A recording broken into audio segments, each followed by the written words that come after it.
Hello, and welcome to another episode of Unworthy History. We try to talk about actual history that's unworthy of TV channels like the History Channel. Now, tonight I'm going to be bringing you some more history from this excellent book I've been reading, Theodosia Burr Alston, Portrait of a Prodigy. So she was Aaron Burr's only child, and she was really gifted, knew many languages and really was indeed a prodigy. But what I'm going to read from this book tonight concerns Aaron Burr's conspiracy, and namely some of the background between two of his conspirators. That was Harman Blennerhassett and his wife.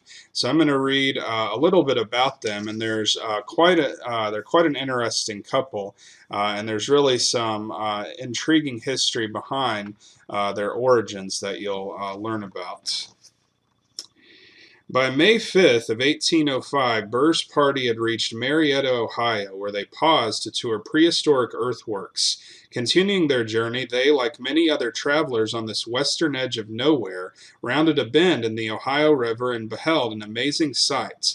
On the Serpentine Island before them was a magnificent, gleaming, white palatial mansion, from which wings extended like welcoming arms toward approaching boats. Burr carried with him a letter of introduction from Dr. Robert Wallace of Marietta to the owners of the island paradise, Harman Blennerhassett and his beautiful wife Margaret. The Blennerhassetts were a study in contrast. Harman Blennerhassett was 40 years old at the time, his wife just 33.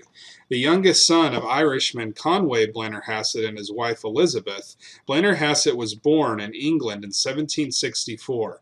In 1792, when his father died, he inherited the family fortune, Castle Conway and its 7,000-acre estate at Killorglin in County Kerry, Ireland. By that time, Blennerhassett had earned multiple academic degrees and was a practicing member of the Irish Bar. He was also an outspoken member and officer of the secret patriotic and anti-British Society of United Irishmen, which was considered treason by the British. In 1794, 30-year-old Blennerhassett married Margaret Agnew, aged 23, the daughter of Captain Robert Agnew and his wife, Catherine. The age difference, though substantial, was not at all unusual for the times, but their relationship was. Catherine Agnew was Blennerhassett's sister. Blennerhassett had married his niece. It was a scandalous union, forbidden by the Church both in England and in Ireland. To escape the wrath their incestuous marriage had fueled, and to avoid having his estate confiscated by the English, Blennerhassett sold his patrimony for £28,000, or about $140,000 today, in 1795.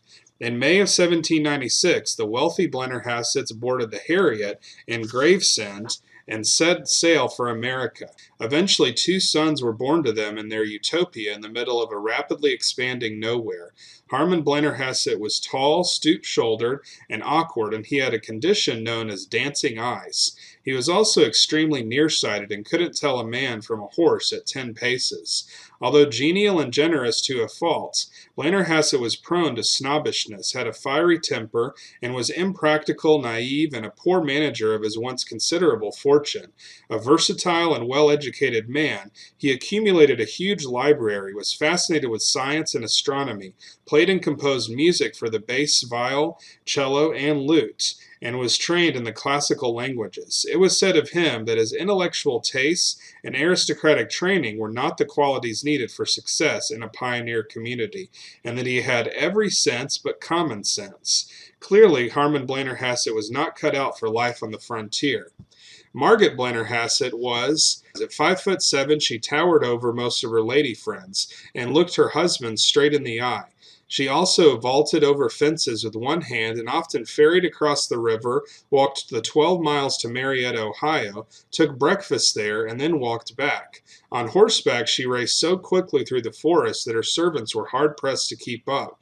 She was also very easy on the eyes, with a slim waist and superb bust, and graced with blue almond-shaped eyes, fair skin with ruddy cheeks, and glossy brown hair. She spoke fluent French, was extremely well-read, and like Burr himself, oozed sophistication and charisma. It was said that no one could be in her company even a few minutes without being strongly attracted by her fascinating manners. The Blennerhassetts welcomed Burr as he stepped off his ark, delighted and flattered to have the former vice president as their guest. Their dinner conversation lasted until 11 o'clock that evening. Although it went unrecorded, their discussion probably included more than just social pleasantries and cultured discourse in French. Based on later correspondence, Burr probably brought up his plans for Mexico, as he would certainly have eyed Blennerhassett's island paradise as a fine staging ground for future military operations. Burr would also have noted his host's deep pockets, or so they must have looked, as assets to be mined. Whatever Burr said to them that night, it worked. From that moment on, the Blennerhassetts, man and wife, were as fascinated by the little colonel as a pair of cuckoos by a snake. The price they would pay for their fascination was Blennerhassett's indictment for treason.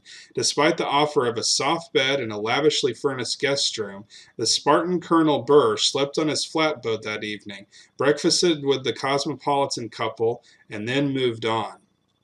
So this occurred in 1805 as Burr was touring the Western country, basically meeting with lots of important people and trying to get them on board with his expedition to conquer Mexico and then sever the Western United States from the Atlantic states. So some more interesting history that, they could be covering this on a channel like the History Channel, but they're not, which is very unfortunate.